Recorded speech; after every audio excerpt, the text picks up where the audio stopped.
Well, other countries have come to me and they've said we were getting ready to do a very major attack tomorrow. I've put it off for a little while, hopefully maybe forever, but possibly for a little while, because we've had very big discussions with Iran. Trump just put the Iran strike on hold, and that raises real questions. Did he blink or did he just tighten the screws? Because if the Middle East leaders are begging for more time, Iran is under pressure.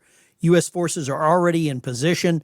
Oil markets are on edge, and then Trump may not need to drop bombs tomorrow to win. He may already have the leverage. This is the Truth Social post at about 2 o'clock this afternoon. He says, I've been asked by the Emir of Qatar, the Crown Prince of Saudi Arabia, President of the United Arab Emirates, and another leader, I can't even pronounce the name, somebody else named Mohammed, to hold off on our planned military attack of the Islamic Republic of Iran. So they were planning, the United States was planning to bomb Iran tomorrow. He was meeting with his Joint Chiefs of Staff, military advisors. In that serious negotiations, they're taking place, and that in their opinion, as great leaders and allies, a deal will be made. This is huge because this means that these other neighboring countries are putting pressure on Iran. Says the deal will include, importantly, no nuclear weapons for Iran.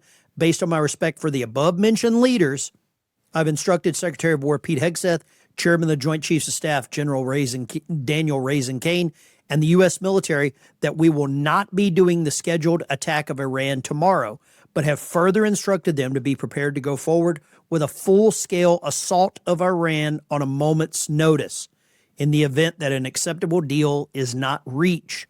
Thank you for your attention to the matter, President DJT. So, like I said, I believe this is a win. I believe it's a win all around because we have gotten other countries involved. The negotiations let Trump get the win without owning the chaos. Bombing Iran may create some kind of military headline, but negotiations could produce something way more valuable. A deal Iran has to live under. That's what this does. If Trump can force concessions without launching another strike, he gets to say he avoided a bigger war while keeping maximum pressure on Tehran. So the people that are screaming the 20-year forever war, they're screaming Vietnam, they're screaming Korea, they're screaming all of these conflicts, Afghanistan. If he can get them to come to a deal, negotiated or pressured by these other neighboring countries, Qatar, the UAE, Saudi Arabia, this is a massive win. This could very well be the strongest move in not firing a missile. This is making the other side believe you're ready to. Trump has leverage because the threat is credible. The strike was reportedly scheduled, then paused. That matters. Iran now knows that the military option is not theoretical. It is sitting there, loaded, literally, waiting. And that gives Trump negotiating power because he's not entering talks from weakness. He is entering talks with force already on the table, basically with all of the big guys behind you while you talk to the bully. And this is not Obama-era diplomacy. President Trump is not sending pallets of cash to Iran, and they are not getting rewarded for this delay. This is diplomacy with bombers on the standby. And these other Gulf leaders, like I said, I can't pronounce their names, just mostly Mohammed's, they're asking for time proves the pressure is real. If Qatar, Saudi Arabia, the UAE are asking Trump to pause, that tells you the region is nervous about what happens next. That does not mean Trump is weak. It means everyone understands America is the deciding force in the room. Now, when the region is calling Washington asking for time, that tells you who has the leverage. Time may hurt Iran more than America. Iran has to worry about its economy, its oil exports, internal pressure, military losses, and whether the next round of U.S. action is worse. Trump can wait a little longer if U.S. forces are ready and sanctions pressure remain in place. Iran has to survive the pressure every single day. Every hour that Iran sits at the table is another hour they're negotiating under the shadow of American superpower. And I think that this is a fantastic move by this. And you're going to see a lot of news outlets come out. Trump says he's postponing scheduled attack of Iran's tomorrow at the Middle East leader's request. I don't have a problem with this at all. There's a lot of people that are going to say, finish him, sweep the legs, Johnny, take him out, and do all this. But I don't think that the president wants to do that. It's another article here from the Liberty Daily. Serious negotiation. Trump orders the U.S. military to hold off on a planned attack set for Tuesday. There's nothing lost by getting the negotiating to happen. A negotiated surrender of capability is better than a temporary destruction of a lot of these cities and towns, right? Bombs can destroy facilities. A strong agreement can restrict weapons programs. You get inspectors, you get shipping behavior, all this proxy activity, and future escalation. Maybe we can tamp that down.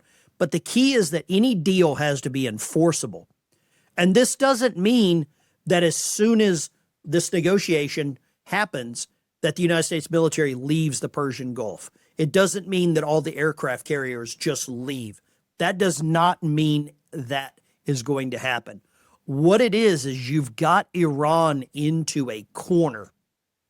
China is putting a lot of pressure on Iran. And I believe that's where a lot of this is coming from. And I think it's for the best.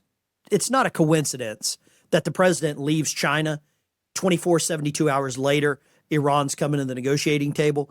But the real question I have is, who is doing the negotiating for Iran? It says here, Trump planned strike on Iran delayed after appeals from Gulf leaders.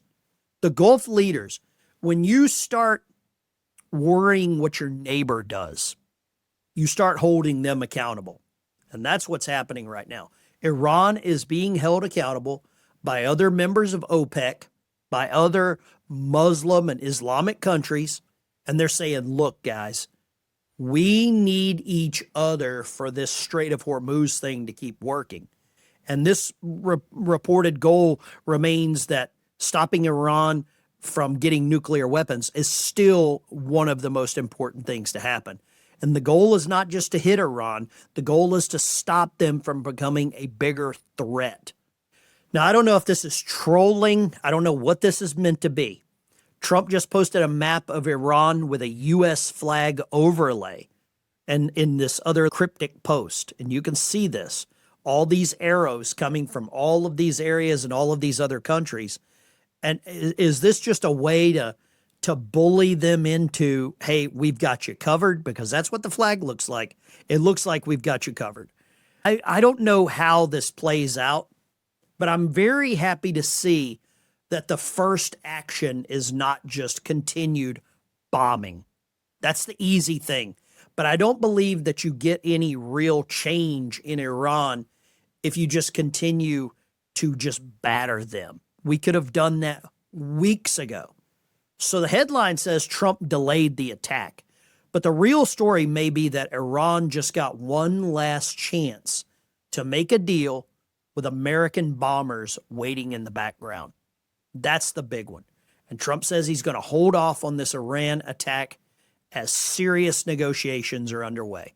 And these other countries that are involved pressuring Iran, asking for Trump to hold off. They did not tell him. They asked him to hold off.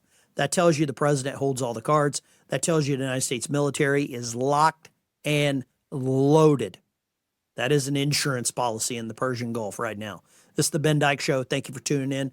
I will see you in the next one. God bless.